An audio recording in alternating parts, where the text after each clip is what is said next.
Hey guys. Um,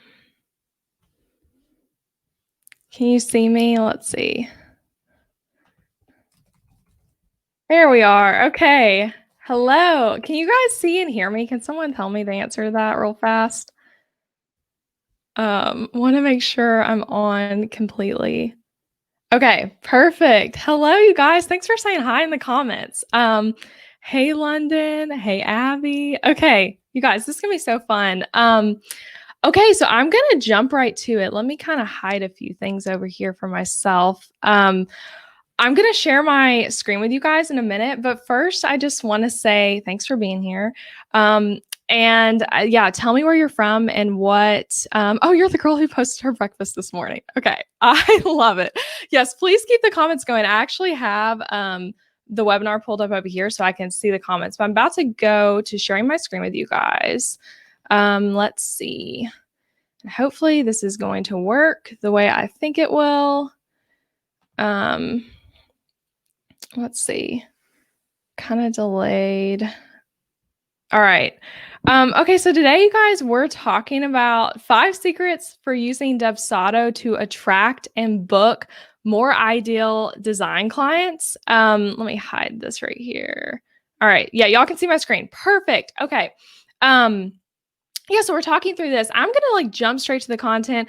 What I want to ask of you guys is one, to post any questions you have in the comments. I will come to some questions at the end because I'm not going to talk this whole time. This should be 35-ish minutes of me talking. So feel free to post some questions. And I want to say too, this is completely geared towards graphic designers, but if you are, say a copywriter, a bookkeeper, a photographer, anything else, Dubsado and these secrets for marketing your business are going to apply to you as well. So, this will work for you too. So a quick introduction of me. I'm a website designer and business strategist. And fun random thing, I've actually been using Dubsado since day one of my business, which was about 5 years ago. A girl at a networking event told me about it, and I was like, I need you to spell that. I have no idea what you're talking about. And she told me she thought it would help me find the organization I was really wanting in my business. And she was a huge Dubsado fan. And I host a weekly podcast. So if you enjoy this webinar, definitely check out the podcast. It's called the Breakthrough Brand Podcast. And right now, I primarily sell website templates, and I do take on one-on-one design clients. I actually booked a new client yesterday, but I do that a lot less. And I'm actually pivoting towards helping other designers learn how to run a booked out design business. And I also sell website templates. So there's a little bit about me. Okay, so let's get to the stuff, you guys. Okay, so thing we're going to talk about to begin with, your business needs some TLC, okay? Not the Learning Center. That's what that logo means. And not Tender Loving Care. Not that kind of TLC, but your business needs traffic, leads, and clients. And we're going to kind of talk about this threaded through everything I'm sharing here. But your business needs traffic, leads, and clients. And Dubsado,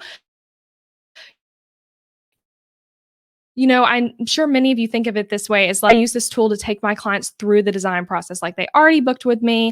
I would like to lead them through the project. But I want to talk to you guys today about how you can use Dubsado before their clients to generate traffic and to turn that traffic into leads. And then, there are other people presenting on using it for your client management side, but we're going to focus on the traffic to leads part right here, which I think is really, really fun. Okay. So question for you guys. I'd love for you to post to answer this in the comments if you'd like to, but question to think about: how valuable would it be to take more of the traffic that already comes to your website and convert those people into clients? What if, maybe you only get, let's say, 5 leads a month? What if you were getting 15 leads and 5 of those were booking? How valuable would that be for you? Because that's the focus of what we're talking about here. So my goal for you is that after our time together, you'll have some strategies that will help you move towards a more booked out client calendar in your design business. However many clients that is for you, whether it's that you want consistent back-to-back clients, or if it's that you want, just a few more projects to finish out 2020. Okay, so let's get into the first secret.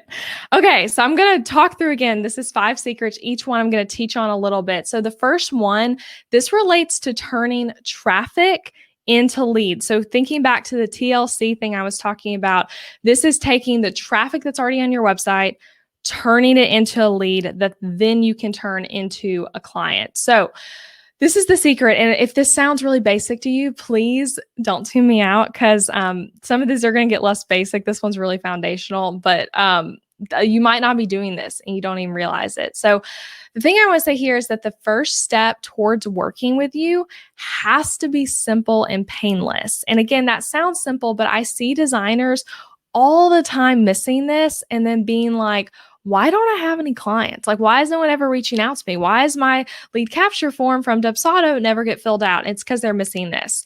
So your lead capture form, when we talk about that, that is basically the form in Dubsado that you use to collect like initial information about a potential client. So typically you embed that form onto your contact page, whatever website platform you use. And because Dubsado is amazing, you can do so much cool stuff with the form. So, we can add like check boxes, a bunch of drop downs, a bunch of questions, and it can be all really pretty and cool. And so I think sometimes we go overboard on this. So I want to remind you, your lead capture form is not your onboarding questionnaire. It's not a like get someone to tell their whole business story to you form. It's also not an application to work with you. It should be a lot simpler than that. And when we have a super complicated contact form, we're actually communicating to potential customers that it's difficult to work with us. That's what it says if it's really hard to like fill it out and get to the next step. So I want to show you guys as a quick example here. This is my contact form. Again, I'm calling it contact form and lead capture interchangeably, but this is embedded on my contact page. And as you can see, it's easy questions. It's not specific to any one service. And I'm asking for things like first name, last name, email. I have a drop down for what service they're interested in, which we're going to talk about that because that's really key here. And then I ask for their website, what kind of business they have. Those two are important to me as a website designer, but that could be something you don't ask. You always want to give them a place to ask a message and ask where they found you. And remember, here's the tip here. We want it to feel easy to work with you and then actually be easy to work with you. So easy to get started. Also remember, a lot of times people are filling out this form on their phone. When they find you on Instagram and get really excited and contact you, it's on their phone. So you want it to be as simple as possible. You want them to be able to open up communication with you easy. And the other questions can come later on. So let's take this a step further. So another way to make it easy to work with you is to add a lead capture form directly to your services page. So, let's say you're a website designer like myself, you do branding and website design.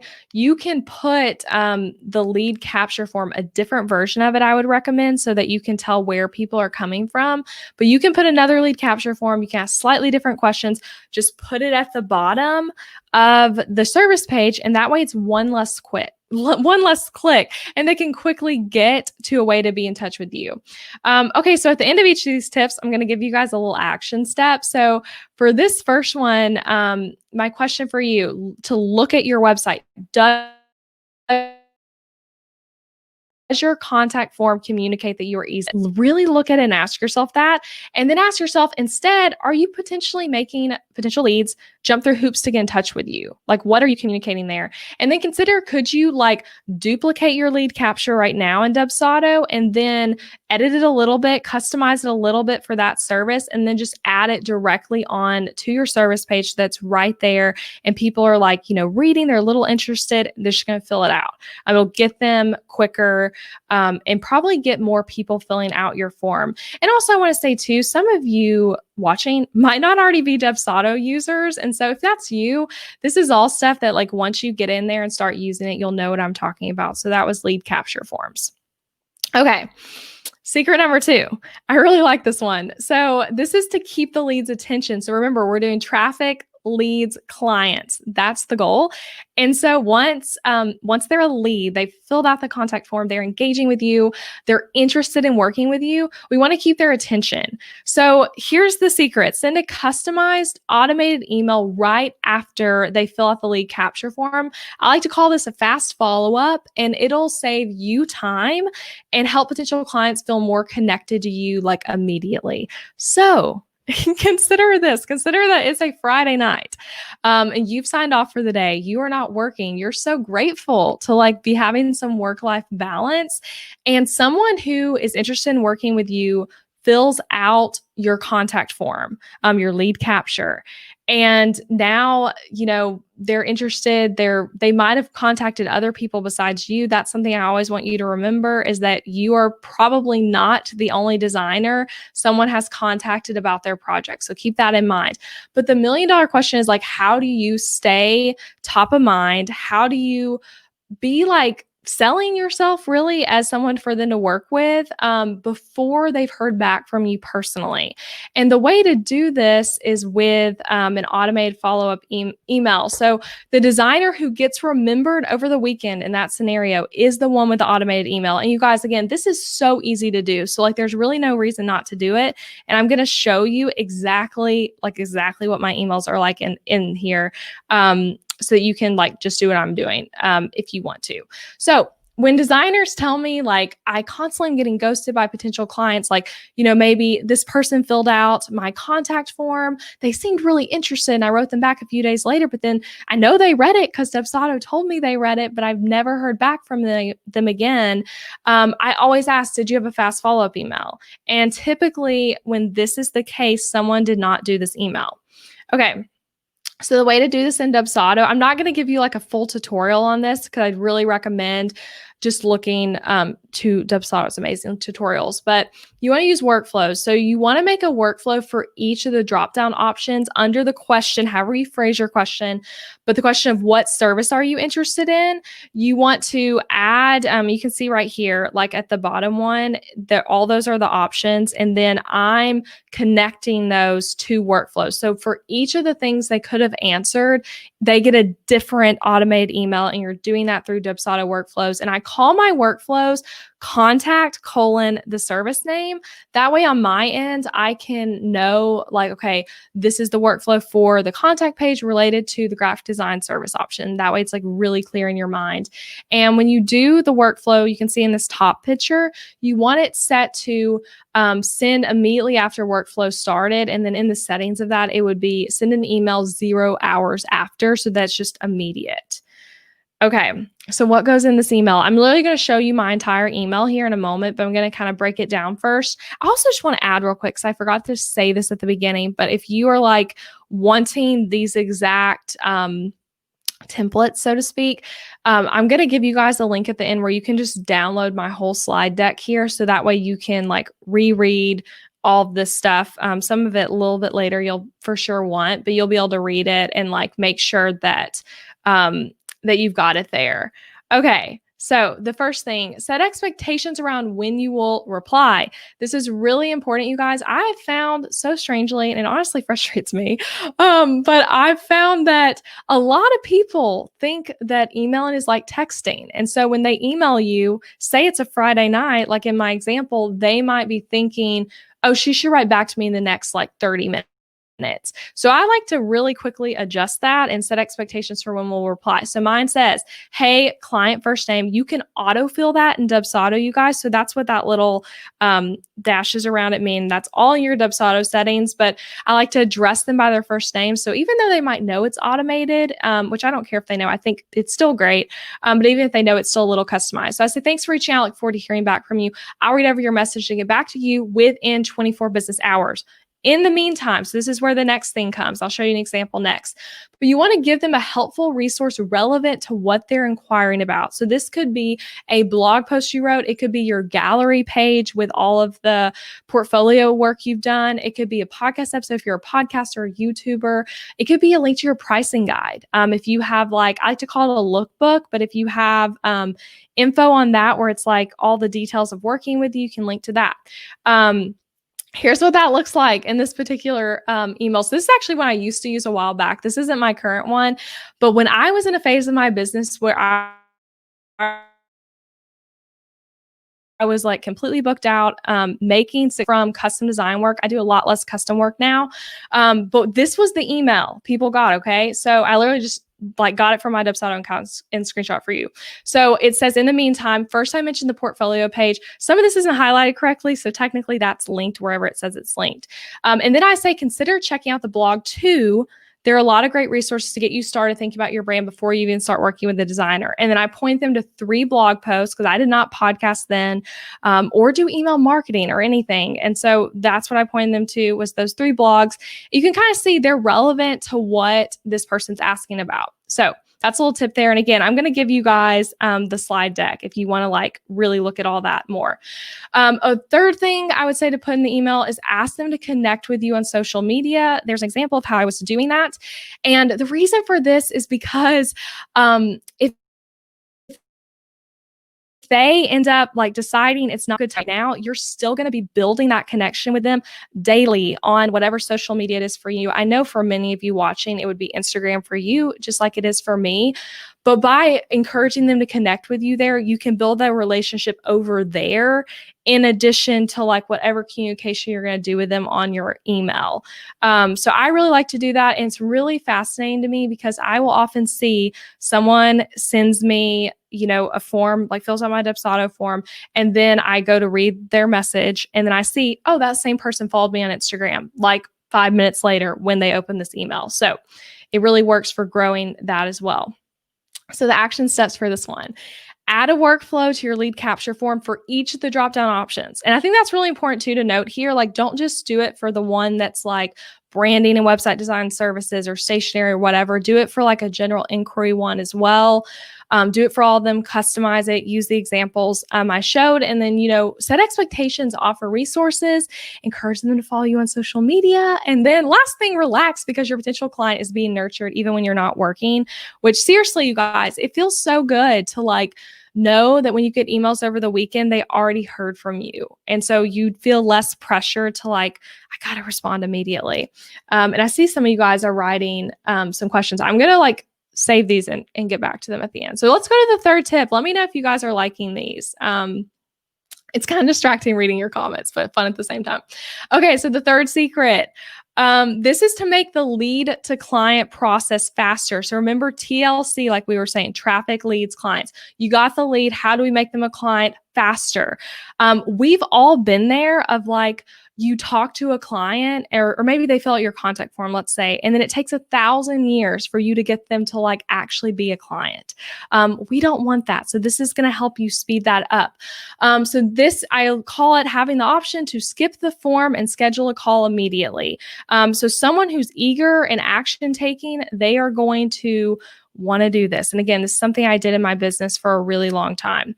So I got a little meme of Joey here. I'll let that play for a moment. So when people are on your contact page, they are in their most action taking state. Seriously, like that, when they're on the contact page, they just filled out the form or they're thinking about filling out the form.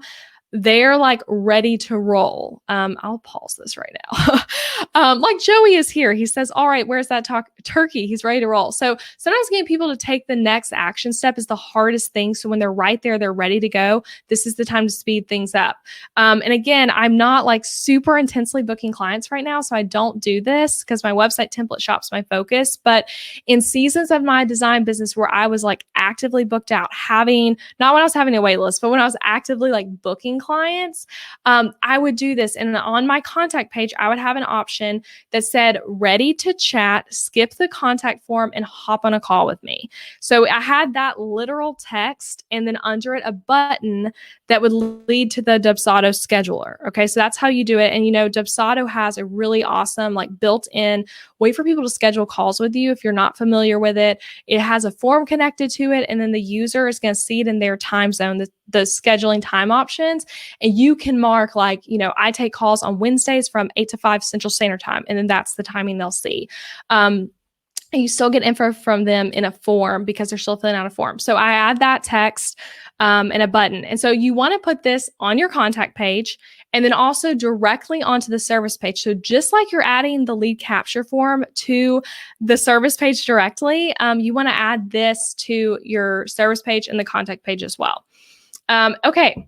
Something you might be thinking with what I just said, to let me know in the comments if I'm reading your mind on this at all. But you might be thinking, I don't want to do this, Elizabeth, because what if they don't have the budget and it's a waste of my time? What if the call is horrible and they're awkward and it's so uncomfortable and they're weird? What if I can't like screen them first because they just scheduled a call with me now I have to talk to them? And what if they're absolutely not an ideal client and like, oh no, it's going to be horrible? If that's any of those, okay, London says yes. Okay, a lot of you guys are saying yes. Okay, so much yes there. All right, so if that's what you're thinking, here's my encouragement to you. If you wish you had more clients, try it.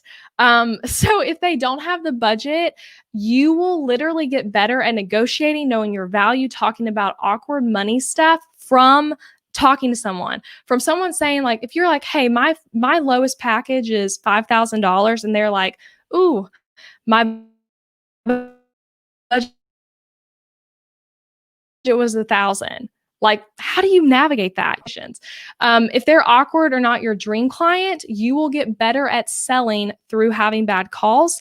And it's just 20 to 30 minutes of your time. So if it doesn't work out, you'll grow from it. And again, when I was doing this, again, consistently, I got so many clients this way quickly, but I had some calls where it was awkward. I still remember one call in particular where I was newer in my business and I had this set up, and I started my business when I was just like, just 22. And so I was young, and this person was like, where'd you go to college? And asked all these like really snarky, rude questions that made me feel like the biggest, most unqualified loser. And I grew from her saying that to me. So just so you'll grow from it, it's worth it, and you'll book some clients through it. So many times in my business, I know I just kind of said this, but I have booked truly ideal clients this way in just like a 3-day period because they skipped the form. They scheduled a call after they are like, I'm ready to go. And, they might have reached out to other designers, but like they had already literally spoken to me on the phone before those designers might have even written them back. So it really, really helps you stand out. Because too, I want to say on this note too, real fast, like, so many designers, I'm sure you guys know this, maybe this is you right now, but it's hard to talk to you, like, because you're hard to get in touch with. You kind of put a barrier of like scheduling a call with you for clients only or something like that. This can set you apart from those designers because you're like, you can actually schedule a call with me immediately. I'm available, personable, all that stuff. So it'll help you grow. So the action step here is simple. Add a button and option to skip the form and schedule a call with you to your contact and service page. And seriously, I know some of you guys have said you're like interested in trying it now. But I would say just try it. And then once you're like, okay, I've done that for a while, I'm booked up for the next like 3 months, I don't really need more clients right this minute, then take it off. Like, you don't have to leave it on there all the time, but you can go through seasons where you add it and just test it out. It's really fun. It'll make you better at discovery calls. Okay. I've got 2 more secrets. Let me get something to drink real fast though. Okay. This is a fun one. So this helps you increase certainty. If you listen to my podcast, you might have heard me talk about this, but I'm going to expand on this with an example. So again, if you've already heard this, don't tune me out. So here's an idea. When you send the proposal to a potential client, send the first step for the project too. So showing a potential customer a sneak peek into the next step helps them have certainty about what you're selling and makes parting with their money easier. So this is kind of like when they're in the lead to client phase. Remember the TLC. So they're already a lead, taking them to a client. So you're probably used to sending just the proposal, and then the invoice and contract, and then the onboarding details later. If you're like most designers, that's what we're used to doing. And so I know for me, that's what I did for a while. I would just send the proposal, and then, you wait to hear back from them if they like the proposal, and then you send the invoice and contract, or maybe you're sending all 3 of those together, but then regardless, the onboarding comes later. And if you're not doing any of that, I would definitely recommend Dubsado for it because it'll help you do that really simply. But if you want more clients to say like, heck yes to your proposal, like less hesitation, less waiting, this is a great way to do it. So I like to call this selling certainty. So we've all purchased things that have been immediately hit with buyer's remorse. Or we've like thought about buying something, but then we never commit to it because the risk feels too great. And something I want you to remember, even if right now you feel like your prices are at the lower end of what you want to charge, like maybe you're like, I want $10,000 projects, but right now I charge $1,000. You are still selling something that's hard for people to part with technically. Like parting with your money is hard. So you have to like, they have to know that, that what they're paying for is worth it. So if you often have customers who are like, I'm really interested in working with you, but then you can't get them to finally pay the invoice, then they might be needing more proof of what's on the other side. What's on the other side of their credit card payment? What's behind the curtain there?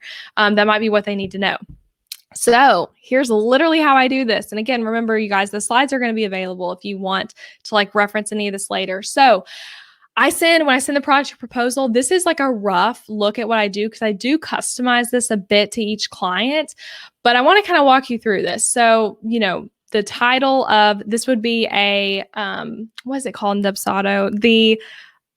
A template. Why did I blank out on that? So it's a template that I'm sending when I send the proposal. So I start out with enthusiasm for the project. I typically mention stuff specific to the call with them. I always do a discovery call before booking a client.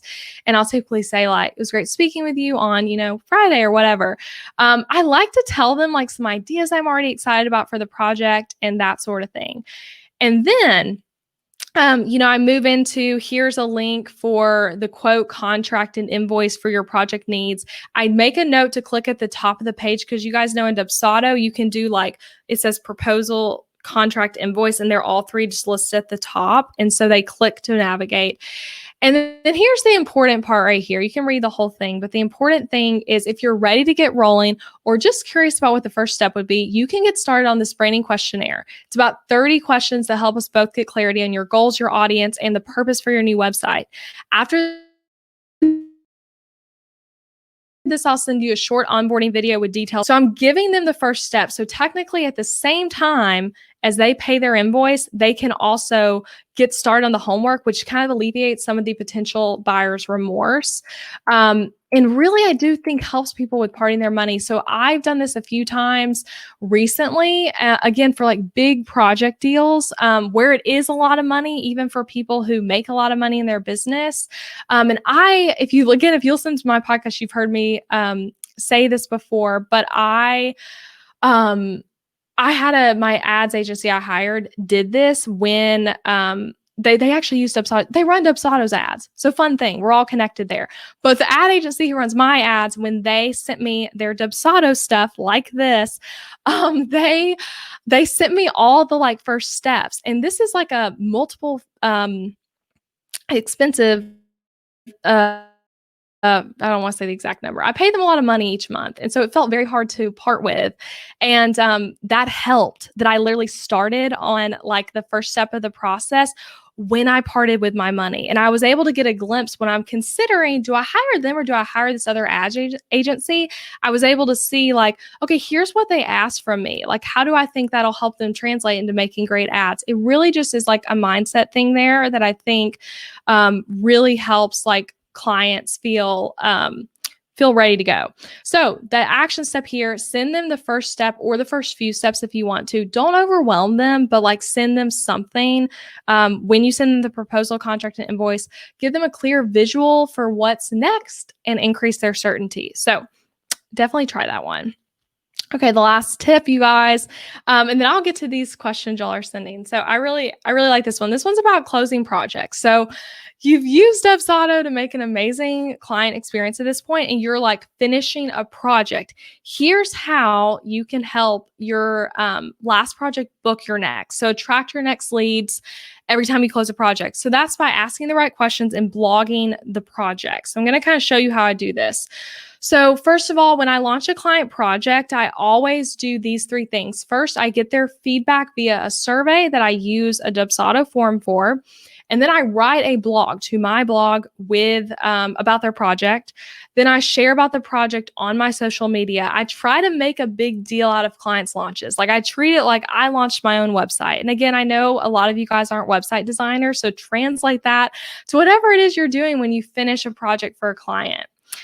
So here's my literal form. I literally am sending this to a client once I'm done with this webinar. Like this is what I've been using for so long. So I want to walk you through what's in the form and why. So first I say, thank you so much for working with me. And it autofills with their name, which is really fun. And then you can kind of read that little message there. And again, you're going to be able to get this in the slides, but I tell them the purpose of the survey. So I let people know I'm going to blog about it. I also I think you could say this to clients or not. I don't think I say this, but when you blog about someone's project, you're giving them a backlink, which can actually boost their SEO. So it's actually helpful to your clients too, especially if you're someone who blogs a lot. But I tell them the purpose. And then I like to ask really specific questions, and I sometimes will even change them specifically for each project. So you can see right here, I ask, what's your favorite part of your new website? What's your favorite part of your new branding? I might change those out if I only did one for the client. Another thing I've done a few times, I design on Show It, which I love Show It. And I sometimes have had clients, well, really often actually, who are switching from like Squarespace to Show It. And so I'm like, that's a great opportunity for me to get a testimonial from them about why Show It's amazing that I can use if another client's like, but I really love Squarespace. I don't want to use Show It. So I might ask, how's the experience been switching from Squarespace to Show It? Something like that. I'm asking, how do you think this updated look will impact your business? Which a good thing to note there. I know a lot of people wait to send this kind of form until after the project's launched, because technically in that sense, they've had an opportunity to see was the reception good to the new logo or the new website or whatever it is. I like to send this beforehand because that way I can use it to promote the project. And then I'll usually follow up a month later and ask for more feedback specific to results. Like, did you get more inquiries from this? Did your launch go better because of this? And stuff like that. Then at the bottom, I ask for a generalized review. You can see that above. And then I ask them to copy and paste it to Facebook. You could also do Google. You could even switch it up for each client. So that way you get some people on Facebook, get some on Google. You could ask them to paste it both places.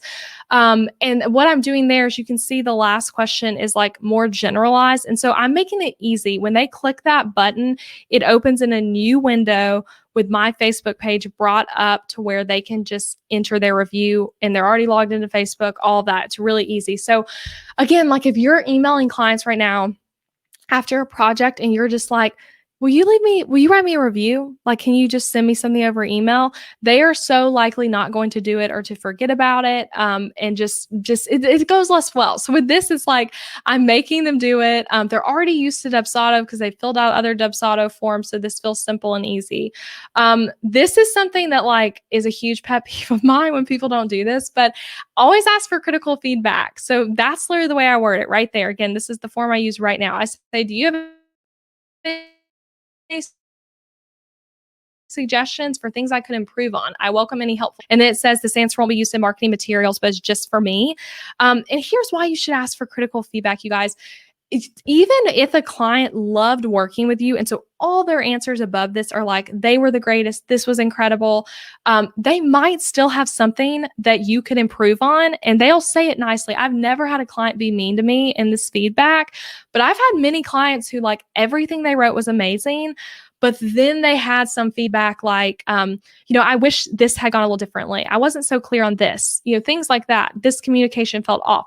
I've had people say that, and it doesn't break me. It's not going to break you either, but it'll help you improve. So some of the biggest shifts I've made in my client process have come from people I absolutely love giving me negative feedback right there. So please, I got a little knocked my mic right there. Please add that in if you don't. Blank. I had a project in recently where the person literally just left it blank and they said nothing. It was amazing. You'll have some of that too, but you want to be someone welcoming to critical feedback. And then a quick note with that as well, if a client writes something that is really negative, you might want to intentionally follow up with them in an email, talk it out, figure out if you can make it right in any way. And then you might not be able to read it fully because my screen share is blocking it, but go ahead and get their approval to use the review wherever you want to. That way you don't have to worry about a year from now when you add their reviews on your website and you're adding photos to your website, let's say with the reviewers, you don't have to worry about, does that client from a year ago feel okay with their photo being on my website? It's good to get permission. I've also never had a client say no to that. So anyway, it's still good to ask though. That way you can feel certain that it's okay to be sharing their stuff. Okay, now let's talk about the blog post real quick. So in the blog post, and you guys can go to my blog and see these blogs if you're curious, but I always like to include my thoughts on the project, favorite parts of it. I'll talk about the client and the things I love about their business or them personally. I've had clients a lot recently that were even friends beforehand or became friends through the experience. So I'll talk about things about them. I'll include images from the project, mock-ups, and even drafts. Sometimes if you're a logo designer, that's a fun thing you can do is like include some examples of like the process, maybe in a photo of a hand-drawn thing, really tell a story with it. And then I'll include answers to the questions from this form. So not all of them. I'll often pick which ones were my favorite. That's why it's good to ask quite a few so that you can like have some stuff to work with. But I'll include some of the questions. You can kind of see right there, there's one of the blog posts from a client project. And here is that same one. So you can see right there, it says, let's get into some Q&As with Amber. And then I'm literally typing the question and then her answers. Okay, so when you share well, every time a project finishes, your last project can book your next. And that happens without you even pitching your services. Good promotion can get potential customers' eyes on you because then your clients resharing your Instagram stories. They might be talking about you to other people or talking about it when they announce it. If you're talking about it with them, it feels more collaborative versus them feeling like alone in the launch process. And you can serve your clients well and close out a project clearly. That's another problem some of you guys might experience of like feeling like your projects don't have a clear ending. And so maybe, you're like, we finished the website, but this person keeps reaching out to me and they don't really seem to understand that like we're done working together. In the program I'm making for you guys designers about running a booked out business, I'm going to talk about that more, but I do want to say with that of like, this is a great way to close out a project clearly by like blogging about it and launching the blog the day their site goes live. I don't think I said that, but I always release it the same day and really celebrate with them. And you guys, you can also like ask your clients, do they want to do a giveaway with you, an Instagram live with you when they launch? They might not, but I've done that with multiple clients. I've done Instagram lives and co-giveaways to celebrate their launch with them. And that's really fun. Okay, so for this one, the action steps, add a feedback form to your client closeout process, asking specific questions and for criticism, constructive criticism, and then blog about your client's projects, celebrate them, make their launch a big deal in your business too, and watch the inquiries flood in because you really will attract more people naturally that way. Okay, so I want to recap these real fast, and then I'm going to answer some of y'all's questions. I'll just scroll up to the top to start reading those. But first tip was the first step has to be simple and painless. Make your contact forms easy and simple, the lead capture form. Send a customized automated email right after the lead capture form. Keep yourself top of mind. You can use the example from these slides for that. Do the skip the form and schedule a call option to get on the phone with clients. And then send the first step of the project with your proposal. And then this last one, blogging about the project, asking and closeout questions. So if you guys want the slides, that is the link for. If you just type that into your browser, it'll be there for you to get. So let me answer some of these questions. I'm going to stop screen sharing. Okay, now I'm back. Okay. All right, let me look at these questions from you guys and we'll kind of do some of these to close out. If you have any other questions, you can also send those. It's kind of weird seeing my face right here. Okay. Let me look. Oh, y'all sent a lot of stuff. Okay. Oh my gosh, you guys are so sweet. I love all these messages. I'm just now getting to really read them. Okay.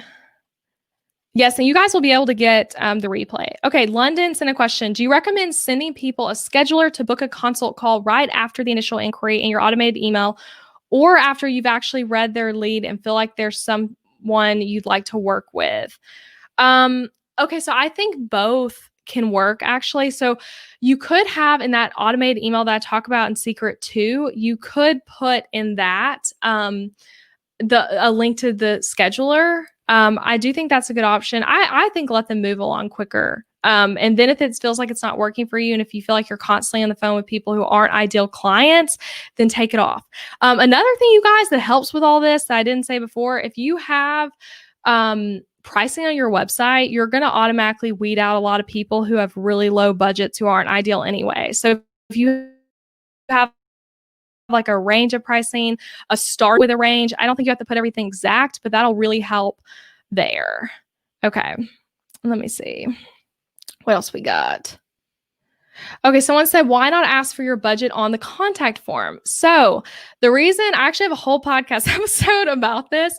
I want to say it's episode 48 of my podcast. I don't know. I think the reason I know the number is because I think it's 48. I've talked about the episode so many times since then. But yeah, the reason not to have the budget listed is because, how do I explain this quickly? They might have, what I was saying already, they might have reached out to you and like 10 other designers. They don't even know if they want to work with you yet. So asking them for a budget is kind of asking for a level of commitment that they probably aren't at already.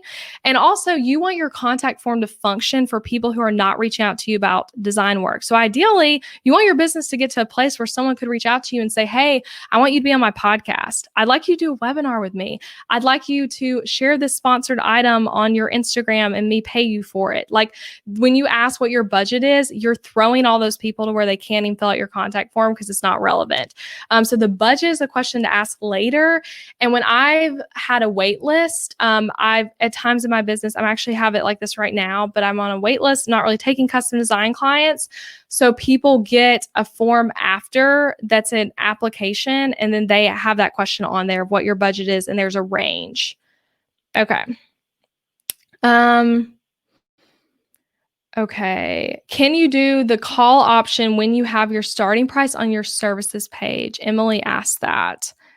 Yes, I think you can do the call option when you have a starting price. I like to do a starting price. I always recommend that of like, don't leave it too ambiguous of what the price is in most cases. I think it's worth trying of putting pricing if you don't already, but I think both those can go well together. Okay. London said, I would love to hear what's in your onboarding video. Michaela seconds that. All right. A lot of y'all said that. That's something I'll share when I do the program I'm going to come out with for designers. I can kind of tell you guys, I'm actually going to film one this afternoon or tomorrow morning, because I had a client sign the contract and all that yesterday for a big website project I'm really excited about. But what I typically do, I use Loom. And I'm recording so you can see my face in a little bubble, and I'm screen sharing, and I kind of overview to them of like, here's the first homework. And I tell them about what it is, what their to-do list is going to be. And I give them deadlines on things, and I try to keep it really short and not overwhelm people. The more you have clients that are busier and making more money in their business, they're going to care less about all the nitty-gritty details. So I try to make it really short and just what they need to know, and fun too. So that's kind of what goes into it. Do you have to incentivize clients to fill out the survey? I have such a hard time getting them to send me testimonials. So I don't do anything to incentivize them. And I don't know, maybe it's the way I'm phrasing it, but I haven't had much trouble with getting clients to fill it out. They typically know that, like, you know, I need you to do this before we launch, and then they will fill it out. So that really helps. I think it might be the way I'm phrasing it. I kind of like make it part of the process of like, this is how we're going to close it out, and this is how I'm going to promote you. So if you want me to share about your project, this is how. Okay. Do you set up a coming soon page for them to promote while you're doing their site? So that depends. I would show it, which is what I use. They actually can leave their site live wherever it is until we're done with the site. And then typically it all really varies. Like the site I have a site launching in like a week or two, another custom site I did. I say I don't do custom sites, and I'm telling you guys about all these clients. So I guess I do. But I have a custom project launching we're almost done with it actually. And she's already using Show It. So for like probably an hour or two, I'll put up a coming soon page, and I already designed it. I have it ready to go. And then that'll be on there for a second. And then we'll bring it live, the site live pretty quickly. I don't, some clients like to have like long coming soon page times, but I don't really typically do that. If you guys come up with any more questions, feel free to keep sending them. I'm gonna try to get through all these. All right. You guys like the copy review to Facebook thing. I'm so glad. Such a great idea. Why have I never thought to blog about client projects? Yes, Sarah. Okay, another fast thing with that of why it's awesome. It helps with your SEO. If you know how to do SEO well, you can help yourself start to rank for designs for whatever that person's industry was. Like it's seriously awesome, and it makes your clients feel really special. And yeah, it's really fun. Let's see. My network's unstable. All right. Hopefully that's better. Okay. What do you do when a clients don't launch or promote their project until later? We have a set launch day on my end, but what if they're not ready to share it with the world and announce their new brand? Yes. So that's a great question. I've had that happen many times where the client wants to launch at a later date. I actually had one client that was a festival, the Strawberry Festival for West Tennessee. We literally finished their project in like September or something of the year before, and they didn't launch it till February the previous year because they were launching it to go with some other thing that was happening in the city. So that was like a huge delay there. And so I got them to fill out the survey and stuff, but I launched with them. So I waited until they were ready to bring it live. Actually, I think it was already live, but they wanted to wait to promote it because the newspaper wrote about it and things like that. So I wait until they're ready. But you want to you can still try to make it like the project's ending clearly, even when it's not like completely live yet. Okay. I think I answered all these. Did I get to the bottom? Okay, the link. So the link is, if someone can type that. Yes, Abby got it. It says elizabethmccravey.com/Dubsado-slides. And that will get you all of those. Yeah. Okay. Awesome. Do you guys have any other questions you can think of? And then we'll close out. I'm glad you guys like these tips. That is very fun to hear. And I would just say too, if you're new, if we've never met before in any way, I would love to connect with you on Instagram. I'm at Elizabeth McCravey. That's where I do a lot of my hanging out. And my podcast is really fun. Some of this stuff you might hear like a little overlap. I also talk about Dubsado on my podcast. There's an episode. I can't remember what the number is, but if you look through, gosh, I wish I knew the number off the top of my head. You'll be able to find it though. But I have an episode where I talk specifically about like my methods with Dubsado, my client process and things like that. So, and it's completely different than what we talked about here. So that's worth checking out if you want to learn more about Dubsado while the sale is happening. Glad you love the podcast, Michaela. Okay. I'm going to sign off. I think we're done. We finished a little early, but you guys, this was so fun. Ellie, I'm glad you're enjoying the podcast. This is so fun. Okay, wait, another question. Okay, you think you first discovered Dubsado from the podcast. That's awesome. Okay, let me answer this one question, and then because we have more time. If you guys have other questions, I can stay until 3 if y'all have them. Okay, what if you have a business that works with high profile clients who you can't mention their names for blogs? How would you handle that? So I guess, is that my question first would be, is that your actual situation? Or is that something you're saying as more as a what if scenario? I actually put it in my contracts and actually for this client I just hired because they're a big deal in the online course industry. I highlighted this part of the contract because I felt like that was important for them to know. I require clients to give me a site credit that links back to my site. So that's like a 100% requirement with working with me. And I haven't had anyone be against that. So you're saying that is your case. Then I guess you can't blog about them. That'd be something to discuss with them. But I typically try to like get my clients to know that that they have to leave a site credit. And you can also incentivize them with that by letting them join an affiliate program with you, or like give them, $100 for each referral they send you through their website. Before I had my template shop, that's what I did. I had a little referral program with clients. And so, when someone clicked their website link, loved their website, reached out to me, I would literally pay them as a thank you for sending me a client. So, yeah, you can do it that way. But yeah, that's hard if you can't share who it was. You could also ask them if you can share the testimonial, but maybe say their first name instead of just like their first name, first initial. So for me, it'd be Elizabeth M instead of like their full business name and stuff. Okay, Michaela asked, how did you track the affiliates? So when I had it that, now my clients become affiliates of my template shop. And so they get paid like every other template affiliate does.